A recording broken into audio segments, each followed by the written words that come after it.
Hi, I'm Dave. Hi, I'm Marcus.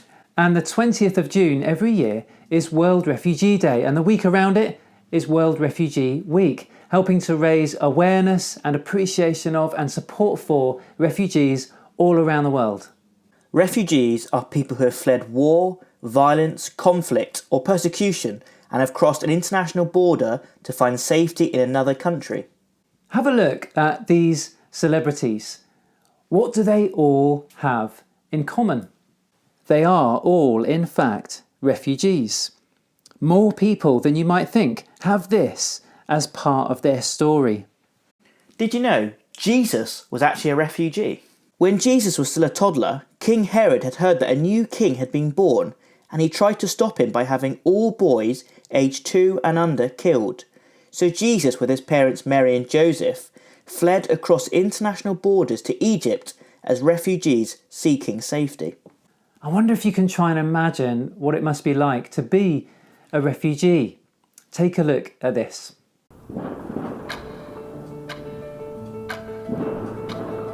Quick! We need to go! Your family are forced to leave your home right now and move far away. What will you do? Sadly, this has happened many times in human history. One of the oldest stories in the world tells how the Hebrews fled slavery in Egypt and crossed the desert to the Promised Land. Perhaps your parents or grandparents moved from another country in search of safety or a better life. But today, more people than ever before are forced to flee from one country to another, seeking safety or refuge. Refugees' journeys are often dangerous. Many have to travel through extreme heat or cold with little food and little protection. Every minute, 30 people are forced from their homes. This is happening in many countries all around the world. The news can make us think that most people on the move are heading for Britain. This is not true. Most refugees travel to countries near their own and are helped by communities that are already living in poverty. People have had to leave their homes for many different reasons, like fighting, hunger, poverty, or disasters. And each person has a different story. The global refugee crisis is huge. It might seem quite overwhelming to us. I wonder what we can do. One thing we could do is think about our circles. Our circles of friends. How big is your circle? Who's in and who's out?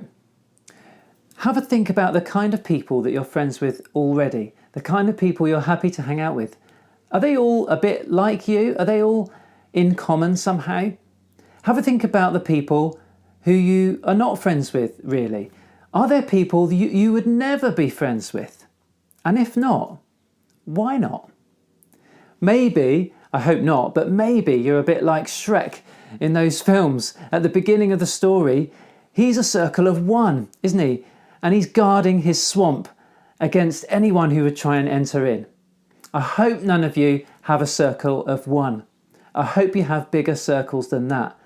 But are your circles closely guarded around the edges? Do you have tight borders? Are you guarding them carefully? Or do you have a circle that is growing bigger and bigger all the time as more people enter in? Jesus welcomed anybody and everybody into his circle when others did not. Many religious people drew their circles to exclude people who had sinned in certain ways, suffered diseases, and were even from different nations. But Jesus welcomed them, especially those who were lost, hungry, and scared. He said, "Come to me, all you who are weary and burdened, and I will give you rest." In other words, Jesus welcomed anyone who was seeking refuge in God. He had a big circle, and it was growing bigger all the time. In fact, for 2,000 years now, it's been growing bigger and bigger as more people enter it. I wonder about you and me and the circles we draw. Are you jealously guarding your borders, like Shrek guarding his swamp? Or are you somebody who's welcoming more people into your life, into your circle, all the time. We're just going to finish with a short prayer. So if you're someone who prays, please do join. If you don't pray, just reflect on what we've said today. Dear Lord, thank you for Refugee Week. And I pray for all the refugees around the world and pray that they would find safety and refuge in this time. And pray for ourselves that we would open up our borders, open up our circle of friends, and that we can be welcoming and allow more people into our lives. Amen.